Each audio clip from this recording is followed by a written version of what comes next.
It's a good day to brew, baby. What is up, YouTube? It's your boy, Millsy. Back with Hometown Commander. We're back for another episode of Millsy Brews, the show where I brew my version 1.0 deck list of the Commander in front of us on my quest to outbrew the magic world. Not just your favorite magic channel, but the magic world.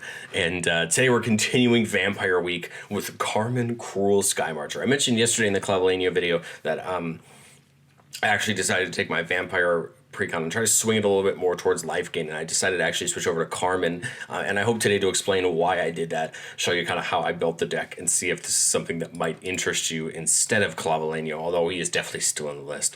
Carmen Cruel Skymarcher is a 3 white-black vampire soldier for a 2/2 with flying that says whenever a player sacrifices a permanent, put a +1/+1 counter on Carmen, and you gain a life. So we have life gain outlet on our commander. And whenever Carmen attacks, we return up to 1 target permanent card with mana value less than or equal to Carmen's power from our graveyard to the battlefield.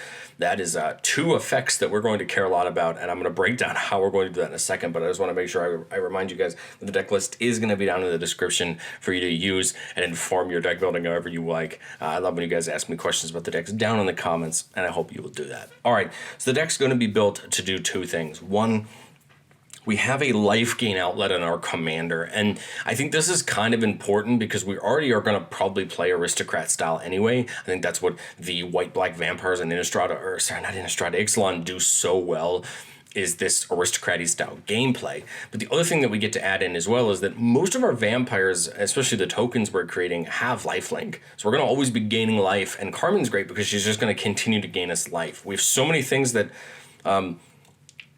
we can do when we gain life. We have a couple vampires that have effects that really care about gaining life.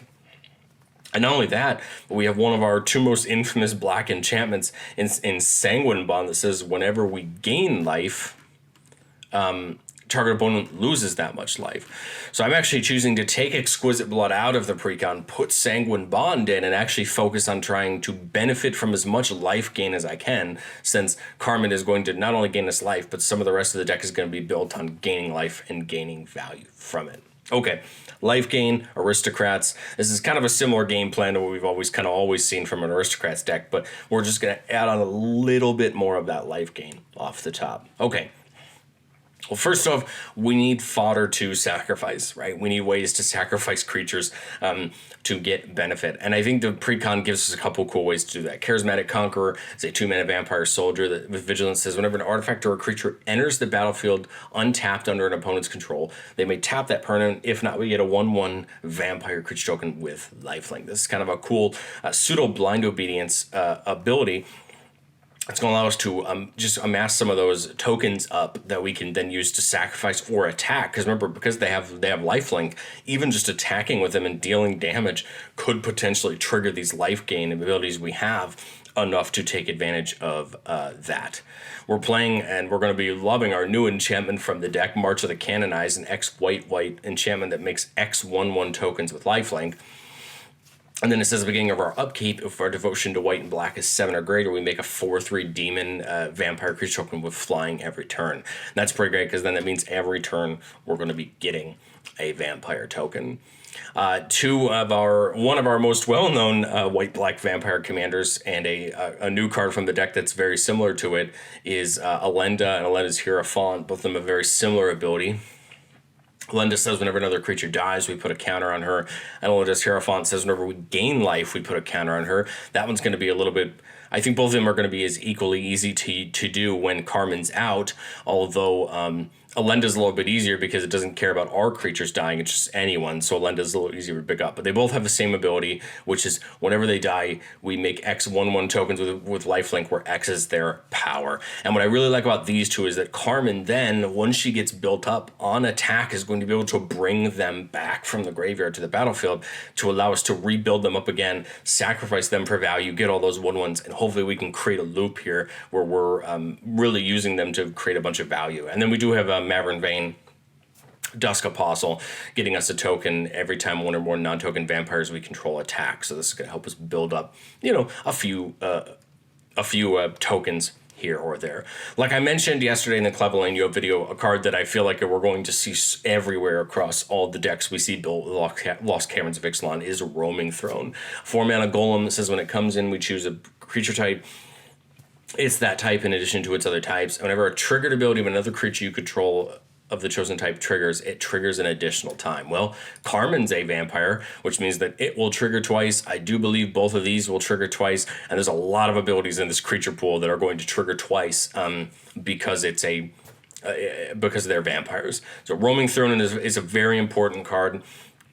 We are not playing a ton of ways to get Roaming Throne specifically, but we are playing a cool card that we have access to, and Ravel's Vixlon actually provided one of these for each of our 4 core creature types that are in these precons, and that's Forerunner of the Legion. When it comes in, we may search a library for a vampire, reveal it, put it on top of our library, shuffle it and put it on top. And then it says whenever another vampire comes in, we put a +1/+1, a creature gets +1/+1 on the turn. Forerunner Legion is important because it's going to be able to get the vampire we need for the situation we're in. If we need a sack outlet, we can go get something like Bartolome del Presidio or Indulgent Aristocrat, which could sacrifice creatures to give +1/+1 counters to all of our vampires. If we need one of those cards we talked about before, we can go get them that way. There's a lot of things we can go get with Forerunner, as our entire deck is vampires. So I like that because other than Roaming Throne, our entire deck can be gotten off of that Forerunner trigger, which is going to be pretty cool. Well, as we get into the mid-game, as we've hopefully gotten some creatures on board, and we're starting to get some value involved, we want to start sacrificing creatures for benefit. We got a pretty cool new creature in the precon, Master of Dark Rites. Allows us to sack a creature to add 3 black mana. We can only use to cast vampire, cleric, or demon spells. Again, that's great because our entire deck is vampires other than Roaming Throne. So we're going to be able to allow that black mana to be used for a lot of things. I went and added something like Phyrexian Altar into the deck. It's not a cheap card, but allowing us to sack those tokens for mana is going to allow us to keep getting things down onto the battlefield and allowing us to further our position and get us forward. We have something like Tarian's Journal, where we can sacrifice an artifact or a creature to draw a card, which is going to be great if we really, really need to. Glasscast Heart can make us tokens by paying a life, or we can sacrifice bloods that we get every time we attack with it out to make each opponent lose 13 and we gain 13. We're playing the new Veto from the set. It says whenever we sacrifice another permanent, we gain 2 life. It's the first time it's happened. Each opponent loses 2 life. It's the second time, and we create a 4/3 vampire demon creature token if it's the third time. So that's pretty great because if we can get a couple activations, a couple sacrifices in one turn, we can amass some value that way. We have a lot of different little effects that do this. We sacrifice something to pay them off. Of course, we're running some of the more classic Aristocrats effects with things like Bash Remembrance. Whenever a creature we control dies, each opponent loses a life and we gain a life. And of course, the classic Vampire Blood Artist, whenever it or another creature dies, target player loses a life and we gain a life. So we're still paying off these classic sacrifice triggers. The only cool part, though, is we also get to add Carmen's trigger to it and kind of gain extra life and hopefully make extra benefit. Okay, well, we talked about gaining life being something that we can use. How are we going to do it? Well, I talked already about Sanguine Bond. Whenever we gain life, target opponent loses that life. But we're adding 2 more creatures that do very similar important things. The first is Marauding Blight Priest, which says whenever we gain life, each opponent loses 1 life. This is great because for every trigger we gain life, each opponent loses a life. Now, like I said, I specifically did not include Exquisite Blood because I didn't want to combo this. I actually just wanted to try to take advantage of as many life gain triggers as I could, because I wanted to just punish my opponents by gaining the life but hurting them at the same time. I felt like that felt really right for vampires, gaining sustenance by making others lose it. And the second one of those vampires is Veto, Thorn of the Duskrows. Whenever we gain life, target opponent loses that much life. We're also taking a look at creatures that care about gaining life. Bloodthirsty Aerialist, uncommon vampire with flying, says where we gain life, we put a counter on it. It could get big. It could be something that our opponents have to deal with it.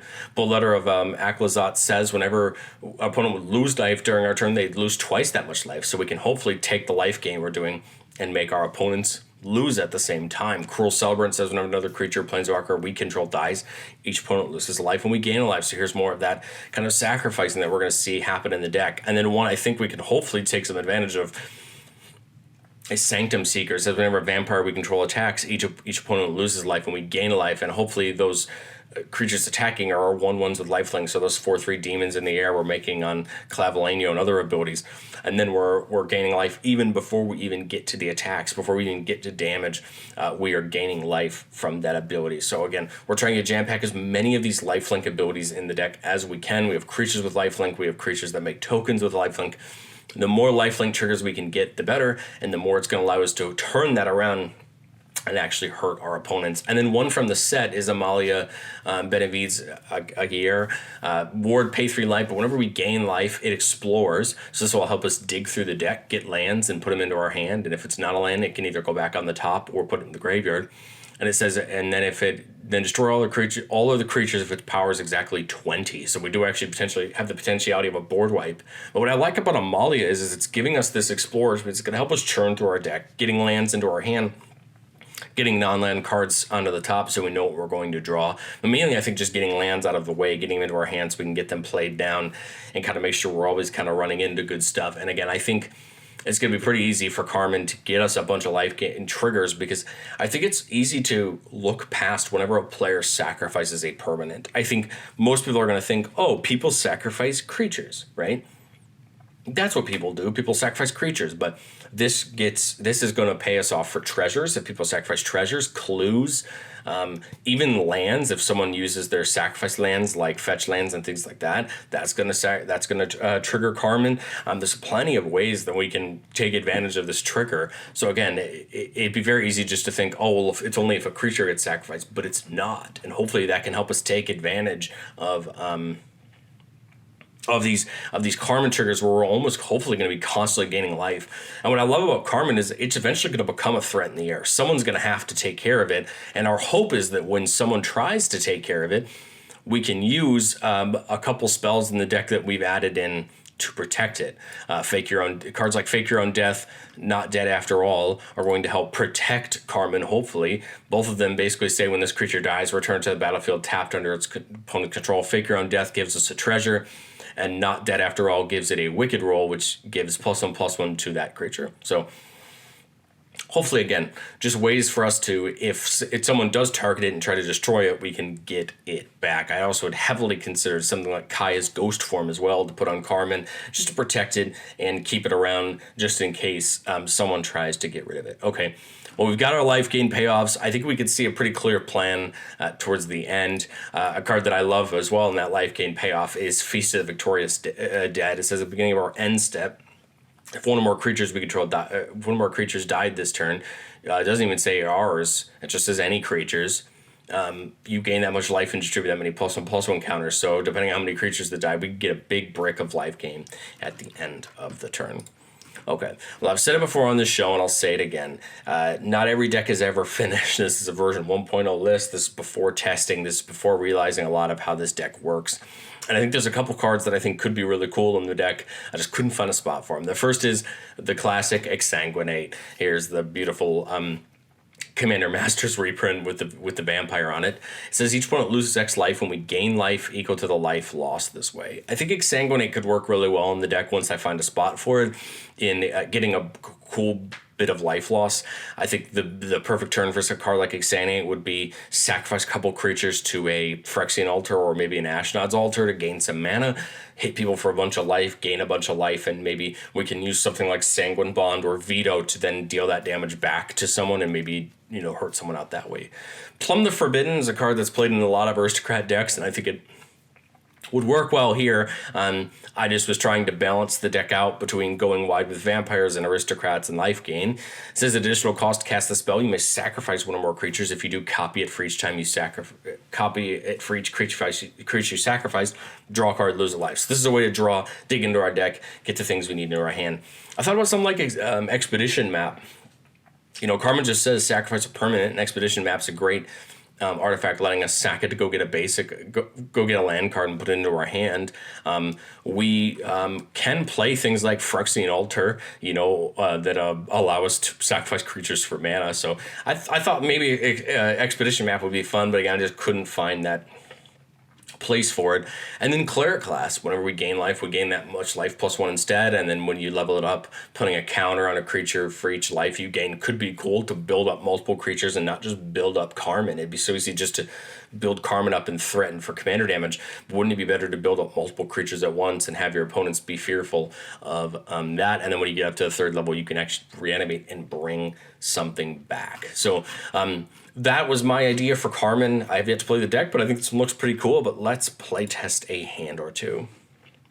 All right, 3 lander. We have 1 land of each color. This is what we like to see. We have that Forerunner on turn 3, so we can go get something specific, which is great in a deck like this, because I think we might want to go get something like a Lenda or Lenda's Hierophant to get them ready to go, get them started. So, turn 1, we see a Deadly Dispute. I don't have a turn 1 play, so I think we just get this Swamp down and move it up. Turn 2, we see a Temple of Silence. Now, I would love to get something like Bartholomew down this turn, just to get something on the board. But or pay 2 and get that Swiftfoot Boots down so that we could potentially get it onto Carmen the turn she comes down. I think we're gonna Forerunner no matter what next turn anyway. So I think we're gonna put the Temple of Silence down. We're going to look at the top card, which is Charismatic Conqueror, and this is a card I want. This card we want as early in the game as possible so we can start getting those counters, or those tokens. So it's going to go back on the top, and I am ready to go on this one. Turn 3, put that Secluded Courtyard down for vampires. And now I think I need to put this Conqueror down now. I don't know what decks we're facing. Maybe some of them are starting to get ready to pop off by putting creatures and artifacts in. And as early in the game, right, as we play against the artifact decks that try to, put those mana rocks down early to ramp up, we want Charismatic Conqueror down as early as possible to start getting those 1/1s out of it. And I think we leave that 1 mana on the table this turn. Going into turn 4, we probably put the Bright Climb. We have a black source. We have 2 black sources. Let's put this down on the white side to get 2 white sources other than the everything for our courtyard. And I think here I'm probably just going to put this Forerunner down, because we can also play this Viscera Seer on the same turn, which is great because that's going to allow us to get some more creatures out, and Viscera Seer is a great sacrifice outlet, especially if this Conqueror starts making us a bunch of tokens. But I think here I'm going to go ahead and get, since we're down a land as well, which is something we have to consider. I actually didn't think about that until now. If I put something on top here, it means we're going to miss the land drop. So I think what I'm going to do is go get one of our Alendas. I'm thinking maybe the real Alenda, or Alenda the Dusk Rose, right here. And we're going to go ahead and put this bad boy, put her on top, because we can cast her next turn. We have enough mana. And now everybody knows that, but that's okay. Next turn, we're going to cast Alenda. Now, hopefully, as Charismatic Conqueror is making us some tokens, we can sacrifice them, putting some things onto Alenda. She has lifelink, which can gain us some life. In the meantime, we'll go 1 more turn. We get that Swamp. Now we knock down Carmen. And now I think we have a board state we can kind of push forward in. We have the Bartholomew for another sacrifice outlet. We have Olivia's Wrath, which is a board wipe where each non-vampire creature gets -X/-6 till end of turn, where X is the number of vampires we control, so the wider we go, the better it is. We have the Deadly Dispute to get rid of something to draw some cards. We have that Swiftfoot Boots to protect Carmen. Again, I like this board state. I think this is what we're trying to go for, and now we can kind of move ourselves forward into that mid-game. All right, let's go one more time. 4 lander. I mean, I'm not opposed to that. We see a Mind Stone for a little bit of early ramp. We see a creature that cares about us gaining life, so I like it. Turn 1, I don't have anything to do besides this Sword to Plowshare, so we just put this Godless Shrine in tapped. We don't need to pay 2 to have it come in untapped, so no reason to do that when we don't need to. We see Sorin, which is a great card, giving all of our creatures lifelink, so I like that. I think we go for the Command Tower and get down our Mind Stone. I love Mind Stone in this deck because it does ramp for that extra colorless mana, but we can pay it at any time to draw a card, and then remember that will target Carmen. That will cause Carmen to trigger because we sacrificed a permanent and get us a life. Turn 3, we draw that Blood Artist, which is pretty darn good. I would be a little bit weary to run Blood Artist out without any way to pay it off or to protect it. But I think what we can do here is put this bloodthirsty Aerialist in for these 3. Let's see, we probably need black, white. We'd keep the Command Tower up for this Swords of Plowshares in case we need to get rid of something. And now this turn, I'd put the tower in, get Carmen down. So now we can start gaining life in future turns. Draw for the next turn. We see Marauding Blight Priest. Whenever we gain life, each opponent loses a life. This is great. So this turn, I might even think about going, Blight Priest. And then maybe we sacrifice the Mind Stone to draw a card. Get another land or get some more fodder. That makes this go off. Get a counter hurt, gain a life. Blight Priest gets everybody for 1. And let's see, we would have 1 left, so we could keep that 1 up for Plowshares if we used it. We'll go 1 more turn. Shattered Sanctum comes in untapped, and we have enough to go Sphere into Sorin if we want to. Remember, we have this Bloodthirsty in the air that's going to be able to hit in if we want to. So I think I like that Sphere into Sorin, because now all of our creatures have lifelink with Sorin, meaning we're going to gain some more life to get the Blood Crease trigger to pop the Aerialist up.